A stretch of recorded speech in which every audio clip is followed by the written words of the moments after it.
کہ صدقات بعض مرتبہ دینے سے، بعض مرتبہ خاموش رہنے سے. آپ دیکھ رہے ہیں ایک آدمی اٹھا لگ جا رہا، آپ خاموش رہ گئے، اس پر آپ نے کوئی کلام کون لگ جا رہی ہے سو نہیں، آپ نے کچھ نہیں کہا، لے جا خاموش. تو آپ کی خاموشی خود کیا ہے؟ صدقہ ہے. آپ دیکھ رہے ایک آدمی چرا رہا، خاموش رہ گیا، آپ دیکھ کو بھی نہیں دیکھ سکتے، خاموش رہ گئے. ہلو چرا لگ جا رہا ہے، چھوڑ دیجیے، بیچارہ غریب ہے، اسے ڈانٹو مت. اللہ اکبر. ایک غریب بیچارہ کسی کے گھر گیا اور وہ وہاں کے پرانے چپل اٹھا کر اپنے کور میں رکھ لیا. پرانے چپل ہونا کیا چاہیے بھئی، وہ بیچارے کو آپ نئے چپل دیتے، نئے چپل آپ نہیں دیے تو بیچارہ پرانا، تو آپ دیکھ کر بھی اندیکھی کر دیجیے. کیا جی اٹھا لگ جا رہی سو، اس کو شرمندہ مت کرو. اور آج کل لوگوں کو شرمندہ کرنے میں بڑا مزہ ملتا ہے. لوگ کیا کرتے ہیں؟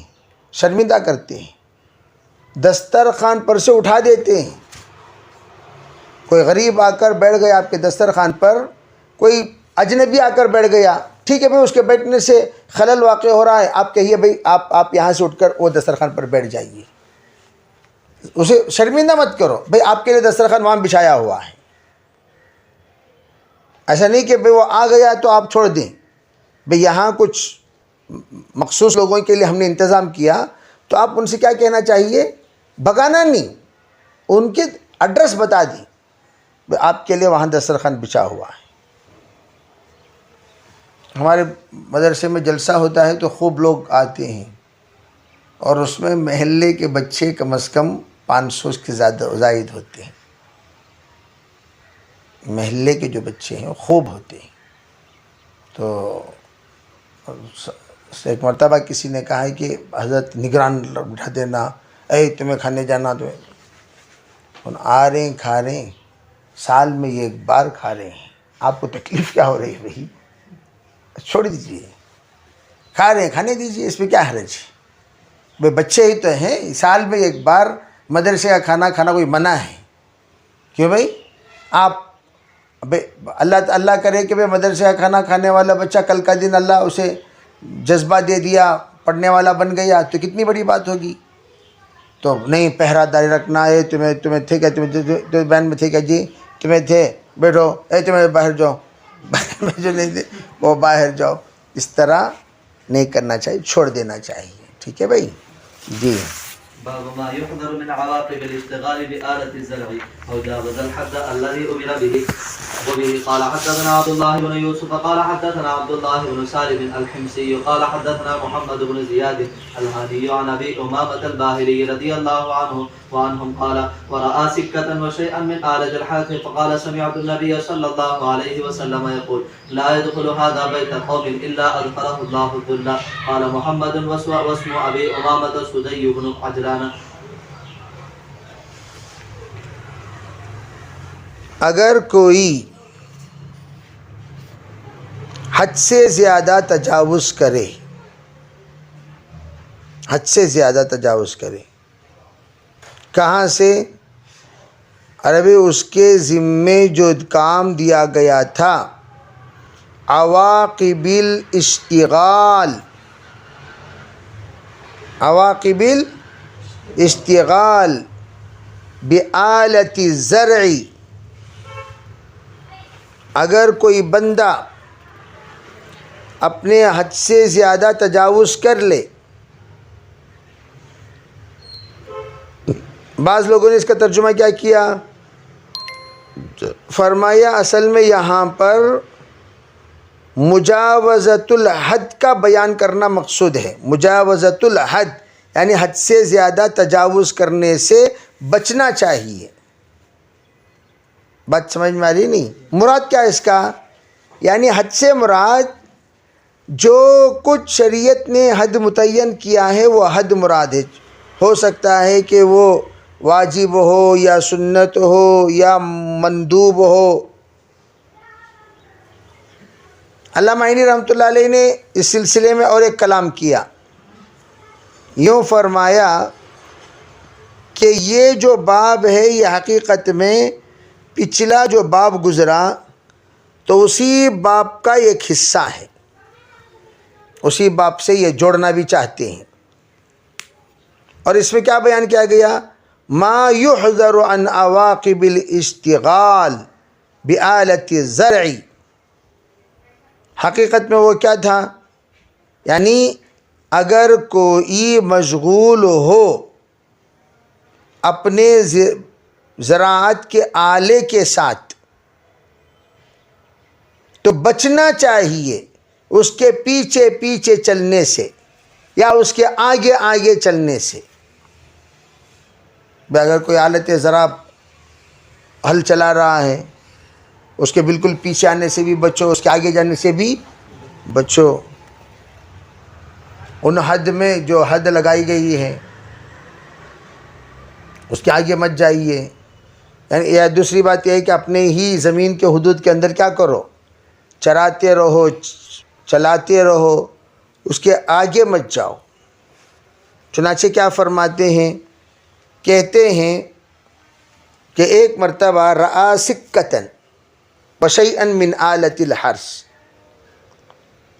ایک چھوٹا سا ٹکڑا پڑا ہوا تھا اور یہ کھیتی باڑی کے آلے کا ہی ٹکڑا تھا یا کوئی بھی چیز تھی، تو انہوں نے کہا، میں نے حضور سے کہتے ہوئے سنا، یوں کہتے ہوئے، لا يدخل هذا بیت قوم الا ادخلہ اللہ ذلہ، کوئی بھی یہ چیز کسی کے گھر کے اندر چلا جائے تو اللہ تعالیٰ اس کے یہاں ذلت کو لا لیتے ہیں۔ کیا لاتے ہیں؟ کیا مطلب؟ ارے مطلب کیا؟ جو چیز عمومی استعمال کی ہے اسے گھر کے اندر حفاظت کرنے کی ضرورت نہیں ہے، باہر ہی چھوڑ دیا جائے، اتنا اہتمام نہ کیا جائے کہ اس کی حفاظت ہو تاکہ دوسرے اس کو استعمال نہ کرے، دوسرے اسے ہاتھ نہ لگائے، اس طرح کا ایک تصور یہ مناسب نہیں ہے۔ تو اس لیے امام بخاری رحمۃ اللہ علیہ نے یہ باب باندھا۔ جی، باب اقتناء الكلب للحرث وبه قال حدثنا معاذ بن فضالة قال حدثنا هشام عن يحيى بن ابي كثير عن ابي سلمة عن ابي هريرة رضي الله عنه وعنهم قال رسول الله صلى الله عليه وسلم من امسك كلبا فانه ينقص كل يوم من عمله قيراط الا كلب حرث او ماشية. وقال ابن سيرين وابو صالح عن ابي هريرة رضي الله عنه عن النبي صلى الله عليه وسلم الا كلب غنم او حرث او صيد. وقال ابو حازم عن ابي هريرة رضي الله عنه وعنهم عن النبي صلى الله عليه وسلم كلب صيد او ماشية.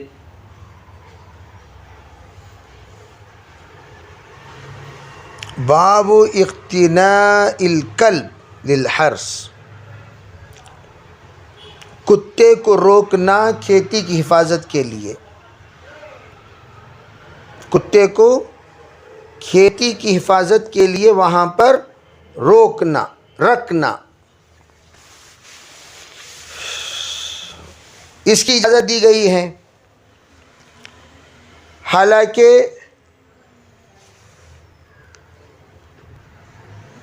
کھیتی کے علاوہ کسی اور جگہ پر بغیر کسی عذر کے کتا رکھنا بالکل درست نہیں، جیسے کہ لا تدخل الملائکۃ بیتا فیہ کلب والتصاویر، تو جیسے کہ اس کے سے پہلے اس کی بحث بھی گزر چکی ہے کہ جو کتے کا رکھنا جائز ہے اسے لین دین کرنا بھی جائز ہونے کے سلسلے میں تفصیل سے باتیں گزر گئی۔ چنانچہ دیکھیے آپ نے فرمایا من امسک کلبا، جو کوئی کتے کو روک لے تو وہ اپنے اعمال میں سے ایک ایک قیرات گویا اس کے عمل میں کم ہوتا جا رہا ہے۔ چھپ کے جو کتا رکھ لیا تو اس کی نیکیاں کیا ہوتی رہیں گی؟ اللہ 3 کتوں کے، ایک کتے حرث، ایک کتے ماشیہ جو جانوروں کے ساتھ، اونٹوں کے ساتھ بکروں کے ساتھ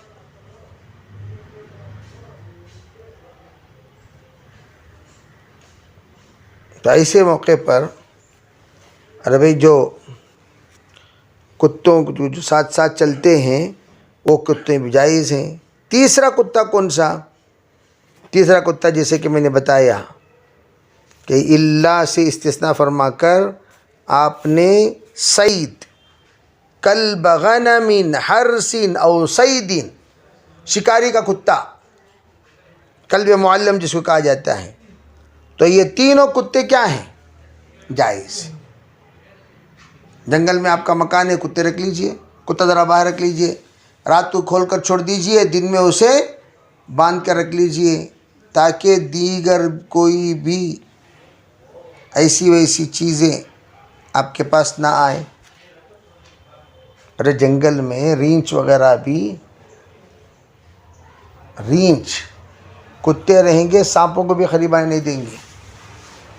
آسٹریلیا میں ہم لوگ ایک جنگل میں ایک جگہ سوئے ہوئے تھے، وہ آبادی سے بالکل باہر. تہجد میں اٹھے تو اتنا بڑا اژدہا ہمارے ساتھی کے بازو آرام کر رہا ہے، اتنا بڑا، یہاں سے وہاں تک اژدہا ساتھی کے پاس ہمارے، اتنا موٹا سا، آرام سو رہا انہیں بھی، انہوں بھی آرام سے سو لگی، بازو اژدہا. بھائی ہیبت ہو گئی، چیخے چلائے، چلا گیا بیچارہ.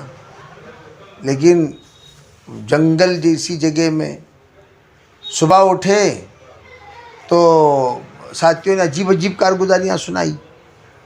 ریچھیں آ جاتی ہیں اور چیتے آ جاتے ہیں. جاکور جس کو کہا جاتا ہے، کالا جاکور جو ہوتا ہے بہت ہی خطرناک جانور ہوتا ہے، وہ آ جاتا ہے کبھی کبھار.